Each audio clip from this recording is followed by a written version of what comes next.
నమస్తే అన్న, అందరికీ నమస్కారం. కువైట్లో నిన్నటి నుంచి ఈరోజు ఉదయం వరకు మనం చూసుకుంటే ఇరాన్ తన యొక్క దాడులను కొనసాగించింది.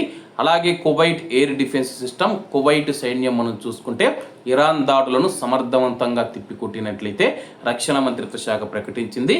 వివరాల్లోకి వెళితే కువైట్లో గత 24 గంటల్లో కువైట్ గగనతలంలోకి ఇరాన్ యొక్క 9 బాలిస్టిక్ క్షిపణులను గుర్తించినట్టు రక్షణ మంత్రిత్వ శాఖ ప్రకటించింది.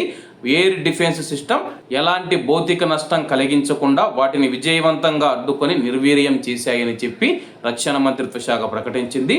కువైట్ పైన ఇరాన్ దురాక్రమణ నేపథ్యంలో తాజా పరిణామాలపైన మీడియాతో జరిగిన సమావేశంలో మంత్రిత్వ శాఖ అధికార ప్రతినిధి కల్నల్ స్టాఫ్ సౌద్ ఆల్ అత్వాన్ గారు మాట్లాడుతూ 4 ఇరాన్ డ్రోన్లను కూడా గుర్తించి మేము ధ్వంసం చేశామని చెప్పేసి కువైట్ రాజు మరియు సాయుధ దళాల సుప్రీం కమాండర్ అయిన Sheikh Mishal Al Ahmad Al Jaber Al Sabah గారు మరియు కువైట్ యువరాజు Sheikh Sabah Khalid Al Ahmad Al Sabah గారి యొక్క వివేకవంతమైన నాయకత్వంలో సాయుధ దళాలు, వివిధ సైనిక భద్రతా మరియు ప్రభుత్వ సంస్థల పూర్తి సమన్వయంతో అత్యున్నత స్థాయి సంసిద్ధత మరియు సామర్థ్యంతో తమ విధులను నిర్వర్తించడానికి, దేశ భద్రత మరియు స్థిరత్వాన్ని నిర్ధారించడానికి పూర్తి సమర్థవంతంగా ఉన్నాయని చెప్పేసి మంత్రిత్వ శాఖ అధికార ప్రతినిధి సౌద్ ఆల్ ఒత్మాన్ గారు అయితే ప్రకటించారనమాట.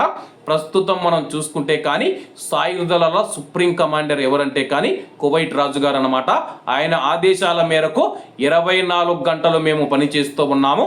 ఇరాన్ చేస్తూ ఉన్న దాడులను మేము విజయవంతంగా తిప్పికొడుతూ ఉన్నామని చెప్పి, మీకు కువైట్లో ఏవైనా పేలుడు శబ్దాలు వినిపిస్తే అవి మేము గాల్లో పేల్చివేసిన క్షిపణులు మరియు డ్రోన్ల నుంచి వచ్చే శబ్దాలని చెప్పేసి కువైట్లోని ప్రజలు ఎవరూ భయపడవద్దని చెప్పేసి రక్షణ మంత్రిత్వ శాఖ ప్రకటించింది. కాబట్టి అందరూ బాగుండాలి, ఎందులో మనం ఉండాలి. అందరికీ నమస్తే అన్న, జై హింద్.